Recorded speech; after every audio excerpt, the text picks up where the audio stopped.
এটা হলো গুমা স্টেশন। এখান থেকে বেরিয়ে এই হচ্ছে টোটো স্ট্যান্ড বা এখানে মোটর ভ্যানও আছে।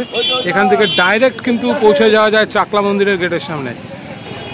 এই মোটর ভ্যানগুলোও কিন্তু যাচ্ছে। আমি এখন মোটর ভ্যানে বসে আছি। দাদা ভাড়া কত নিচ্ছেন এখান থেকে? 30 টাকা প্রত্যেক জনের ভাড়া, পার হেড 30 টাকা মোটর ভ্যানে। অনেকটা রাস্তা, প্রায় 30-40 মিনিটের রাস্তা চাকলা মন্দির।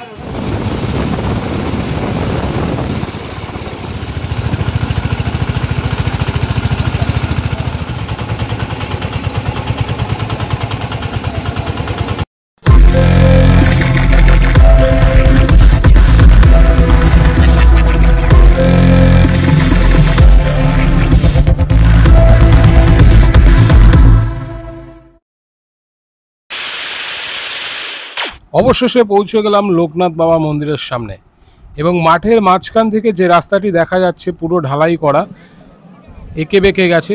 এই রাস্তাটি নতুন তৈরি হয়েছে, দুর্দান্ত লাগছে এই রাস্তাটি। পুকুরের ধার থেকে এঁকে বেঁকে সোজা মন্দিরে প্রবেশ করেছে।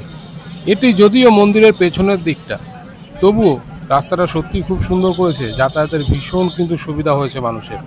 আজকে 19শে জ্যৈষ্ঠ, লোকনাথ বাবার তিরোধাম দিবস। সেই উপলক্ষে এখানে মেলা যেমন বসছে, প্রচুর ভক্তের আগমন তেমন হয়েছে।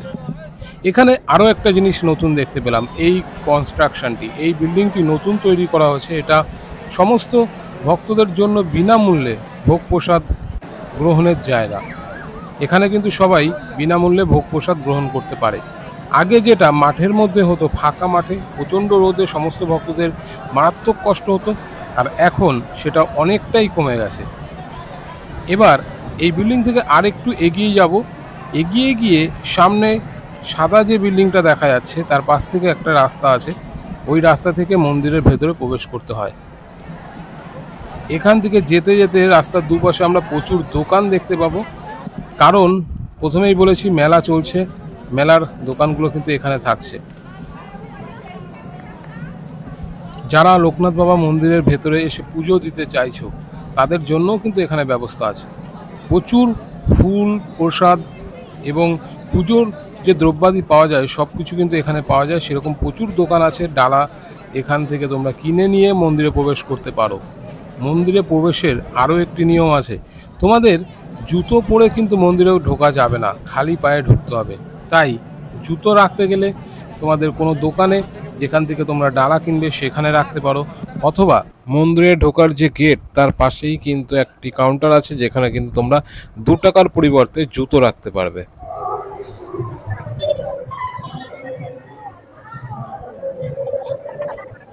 আচ্ছা, এটা হলো জুতো রাখবার ঘর, মানে জুতো, হেলমেট এগুলো কিন্তু রাখা যায় এখানে। জুতো রাখতে 2 টাকা, প্রতি জোড়া 2 টাকা, এবং হেলমেট রাখতে 5 টাকা।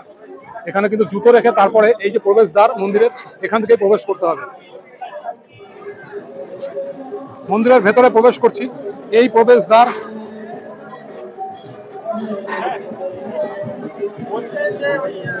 এখান থেকে 2টো লাইন আছে। এখানে রাজভোগ প্রসাদ গ্রহণের লাইন আর একটা পুজো দেওয়ার লাইন, দুটো রো কিন্তু আলাদা করা।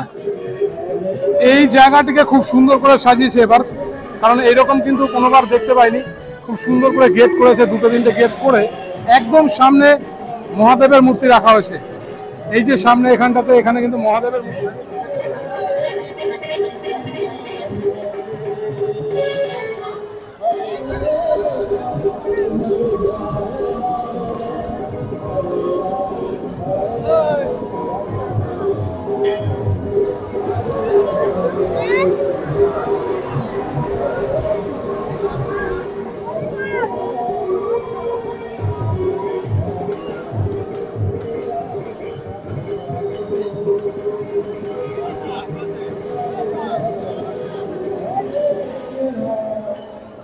বাবার মন্দিরের মধ্যে প্রবেশ করছে, একদম ভেতরে যেখানে পুজো হচ্ছে ঠিক সেখানে। এখনো ফাঁকা আছে, এখন পুরো ফাঁকা আছে। ঠিক এত ফাঁকা কিন্তু পাওয়া যায় না। আচ্ছা, এবার একটু দেখাই। এখানে কিন্তু বাবার মূর্তি পরপর 3টে রাখা আছে। যারা ভক্তরা আসছেন তারা কিন্তু বাইরের থেকে ফুল, প্রসাদ যে যেটা নিয়ে আসেন সেটা কিন্তু এখানে দিচ্ছেন, এবং যারা এখানে আছেন পূজারী, তারা কিন্তু বাবার উদ্দেশ্যে সেটা অর্পণ করে দিচ্ছেন। মেন যে জায়গা সেটা হলো এটা। ভেতরে কিন্তু পুজো হচ্ছে।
এটা ভেতরে ভোগ প্রসাদের কিন্তু ব্যবস্থা করা আছে। এটা কুপন সিস্টেমে, কুপন দিয়ে কিন্তু এখানে ভোগ প্রসাদ খেতে হয়।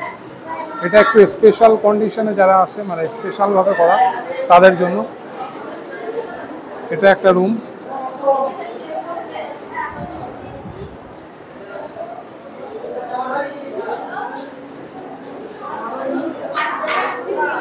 আর এটা আর একটা রুম।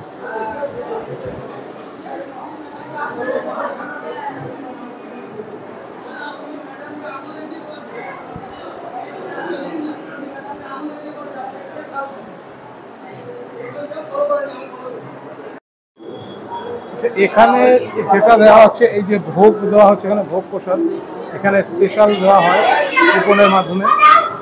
তো সেই চেয়ার টেবিল, এখানে কিন্তু বেঞ্চ পাতা আছে, বেঞ্চে বসে সবাইকে ভোগ প্রসাদের ব্যবস্থা এখানে করা হয় সবার জন্য, মানে সবাই বলতে যারা কুপন কেটে আসে। আর এখানে আবার এসির ব্যবস্থাও করেছে, সেটা একটু দেখিয়ে দিই। এসি আছে, এই যে